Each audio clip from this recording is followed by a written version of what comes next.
Përshëndetje dashur televizionistë të Antena Televizion, rikthehemi në emisionin Sinjal nga unë Ermal Peçi për diskutuar në fakt mbi zhvillimet e fundit politike, por jo vetëm. Do të flasim konkretisht mbi gjeopolitikën, do të flasim konkretisht mbi paqen e arritur Izraeli-Iran. Do të kemi një intervistë e cila do të jetë pak e shkurtër për kontekstin kohor, në fakt cilët ne na mundsohet e kjo edhe si përgjegjësi e imja. Dhe kam kënaqësinë të kem në studio pedagogun e Tirana Business University dhe mikun tim Breton Kotori. Zoti Kotori, përshëndetje. Kënaqësi, faleminderit për ftesën. Faleminderit ju për kohën tuaj.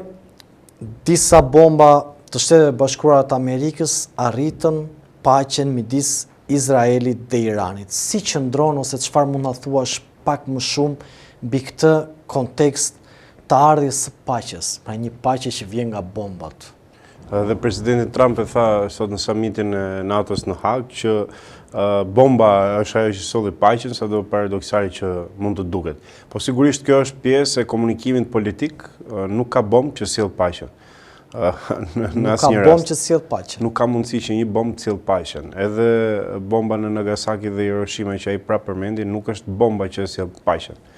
Paqen e sjell ose përfundimi i luftës me një marrëveshje, ose tërheqja e njërës për palëve ose të dyja palëve. Në këtë rast u tërhoqën të dyja palët jo sepse ndodhi bomba, po sepse u përfshin Shtetet e Bashkuara. Pra nuk ka rëndësi edhe nëse do kishin hedhur bombë, nëse do kishin çuar këmbësorin, prapë përfshirja e tyre i jep fund luftës. Dhe Izraeli këtë kishte për qëllim të bënte, jo vetëm gjatë këtyre 2 viteve që ta përfshinte Shtetet e Bashkuara në luftë kundër Iranit, por gjatë 30 viteve. Dhe një nga arsyet pse Shtetet e Bashkuara të Amerikës kanë Iranin si armik rajonal në lindjen e mesme për influencë të pushtetit edhe të zotrimit politik të lindjes mesme, është pikërisht sepse Izraeli e ka nxitur vazhdimisht në dekada për të treguar që Irani është të keqja këtu dhe Irani është kërcënimi më i madh i imi dhe i yti për rrjedhoj. Tani në momentin që Shtetet e Bashkuara të Amerikës futen në luftë, sigurisht që lufta do mbarojë jo sepse u hodh bomba edhe një herë, po sepse me Shtetet e Bashkuara të Amerikës nuk ka luftë sot për momentin as Irani dot, as Kina dhe as Kina me Iranin bashkë. Po Rusia? Por Rusia nuk ishte pjesë në këtë Si ishte pjesë në këtë? Pavarësisht po them ekuacion, po tamam. Pavarësisht faktit se Rusia ka një marrëdhënie apo një aleancë, po themi interesash me Iranin, edhe shkëmbimesh armatimesh, të cilat ndonjëherë Rusia nuk i mban, edhe pse Irani i mban, siç ishte ajo e shkëmbimeve të dronëve me avionet, pra dronet që i dha Irani Rusisë për luftën në Ukrainë dhe avionet që nuk ja dha Rusia sikur si ishte premtuar shkëmbimi për shkak se tha jam në gjendje lufte, do të kompensoj pak më vonë. Pra historia e gjatë e bërë shkurt është kjo, Rusia nuk ishte një faktor në këtë ekuacion sikur se dhe ju e përmendët. Rusia tentoi të ofrohej si negociator, por nuk u përfill as nga Europa, as nga Shtetet e Bashkuara të Amerikës, kështu që Rusia nuk ishte në këtë luftë. Në fakt, ka luftën e vet. Në qoftë se qëndrojmë në këtë zhvillim, kjo paqe apo kjo ndërhyrje e Shtetet e Bashkuara të Amerikës lidhet me pasojat që mund të kishte për shembull ngushtica e Ormuzit, mos gaboj, për rritjen e gazit, naftës apo inflacionit që mund psonte vende si Europa. Ka lidhje kjo ndërhyrje e Shtetet e Bashkuara të Amerikës apo janë kontekste më të mëdha gjeopolitike që ndërhyrën Shtetet e Bashkuara? Të dyja elementet apo të dy skenarët qëndrojnë. E para sepse Irani është eksportuesi i tretë më i madh në botë i hidrokarburëve. Dhe çështja është me mbylljen e kanalit të Hormuzit, ku Irani menaxhon apo zotron apo kontrollon pjesën veriore të kanalit dhe Omani pjesën jugore, me mbylljen e këtij kanali problemi më i madh vërtet është për Amerikën problemi i madh, por për çështjet të hidrokarburëve të transportit, por problem edhe më i madh është për Kinën, një aleat tjetër të Iranit, jo aleat natyral, por aleat interesash.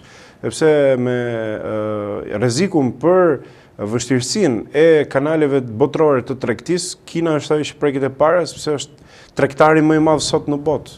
Kështu që Kina është e para që pavarësisht se ka aleat, nuk i intereson veprimi i aleatit, pra Iranit në këtë rast për mbylljen e kanalit Hormuzit, po sigurisht ju e dini që nga historia edhe çfarë ka ndodhur kur u tentua të mbyllej kanali i Suezit nga Egjipti, forcat perëndimore, Britania e Madhe, Franca edhe Shtetet Bashkuara të Amerikës u hodhën dhe thanë që ky është një kërcënim për sigurinë tonë, le të jetë pjesë e territorit tonë dhe ujërave territoriale dhe prona e jotja është kërcënim për sigurinë time. Premton, nëse qëndrojmë në këto zhvillime, tashmë që u arrit paqja, kemi një paqe e cila do zgjasë apo do të ketë përsëri përplasje, se duket pak. Kjo është pyetje e rëndësishme. Është pyetje e rëndësishme, tash po të bëjmë parashikosin edhe mund të na dali, por ajo që unë besoj, e kam bindje personale është ajo që Izraeli asnjëherë nuk e mban fjalën. Siç ka treguar gjithmonë në raport me Palestinën dhe në raport me gjithë linjën e mesme. Izraeli nuk e mban fjalën. Izraeli zotohet që nuk do të sulmojë Sirinë dhe ndërkohë gjen trupat toksore në Siri. Zotohet që nuk do të sulmojë një shtet sovran që është Libani, dhe ndërkohë godet, bombardon edhe thotë që jo po e bëra jo për të goditur Libanin, po për të goditur grupet e Hezbollahut atje në Iran. Zotohet që nuk do të bëj genocid në Palestinë, po ndërkohë bën shfarosje dhe genocid në duhet gjejmë fjalë tjetër se ka humbur kuptimin fjalë genocid për atë që ndodhi në Gaza dhe vazhdon të ndodh edhe sot. Izraeli asnjëherë nuk e mban fjalën, nuk e ka mbajtur fjalën, që nga momenti kur është themeluar si shtet. Doni që të shkojmë në 46-ën apo në 48-ën kur u themelua dhe më pas mori rrëmbeu padyshim një kriminal nazist siç ishte Eichmanni, po që e rrëmbeu përkundër legjislacionit ndërkombëtar, i bëri një gjyq përkundër legjislacionit ndërkombëtar, i bëri një gjyq i cili për krime që ishin kryer në një shtet tjetër, histori e gjatë. Po që nga atëherë deri më sot Izraeli nuk e mban fjalën sepse thotë interesi im është mbi gjithçka tjetër. Mbi ligjin ndërkombëtar, mbi parimet universale njerëzore, mbi normat e moralit etikës, nuk kanë rëndësi gjitha këto. Interesi i Izraelit është i pari. Unë prandaj besoj, për të përgjigjur pyetjes thjesht, që lufta nuk ka mbaruar. Breton, edhe një pyetje të fundit e për shkak të minutazhit dhe për shkak të agjendës tuaj, sot po funksionon gjeopolitika mbi parimin e forcës dhe gjithto konventat, marrëdhëniet, apo çfarë kemi lexuar ne nuk vlen apo janë bullshit në formatin e gjuhës.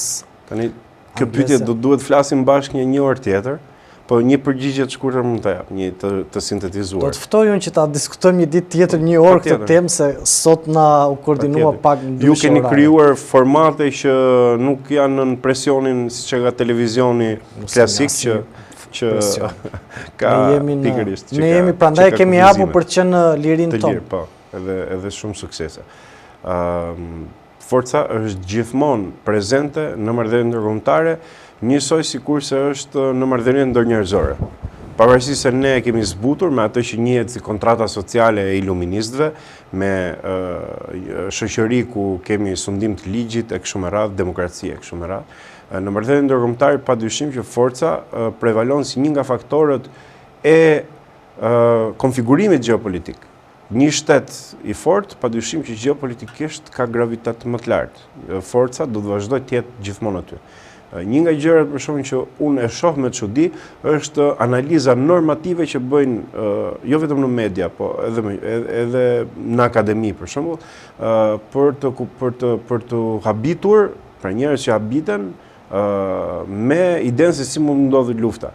Lufta dhe paqja janë komplementare në kuptimin e timeline-it të historisë njerëzore. Nuk mund të shmangësh ti luftën dhe paqen cilën do nga këto për gjithmonë.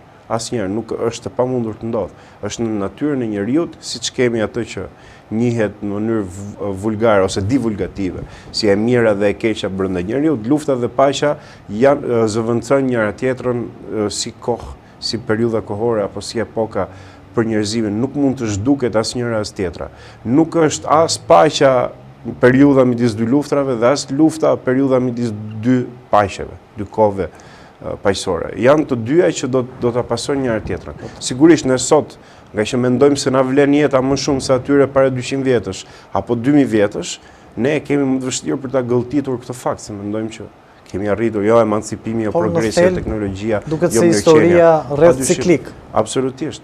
Absolutisht. Dhe ka thënë Ibn Halduni para 1000 vjetësh. Kështu që mbi këto premisa, vërton unë të falenderoj shumë edhe për shkak të këtij minutazhi, po që ishe pjesë e sinjalit nga Uner Malpeçi. Kënaqësi që isha me ju, shpresoj që të më ftoni prapë pikërisht për të do koordinohemi për të qiuar pak nga kjo liria do koordinohemi dhe është çështje që do kemi një temë interesante për diskutuar në kontekstet edhe të gjeopolitikës, por edhe zhvillimeve të brendshme se çfarë do ndodhi. Me kënaqësi dhe të falenderoj Breton. Faleminderit. Të dashur miq, duke falenderuar secilin për ju që na ndjek këtu në antena televizion në emisionin Sinjal, të cilin e shpërndani në diasporë por edhe në Shqipëri, që komentoni, jepni mendimin tuaj nga Uner Malpeçi, miru pafshim.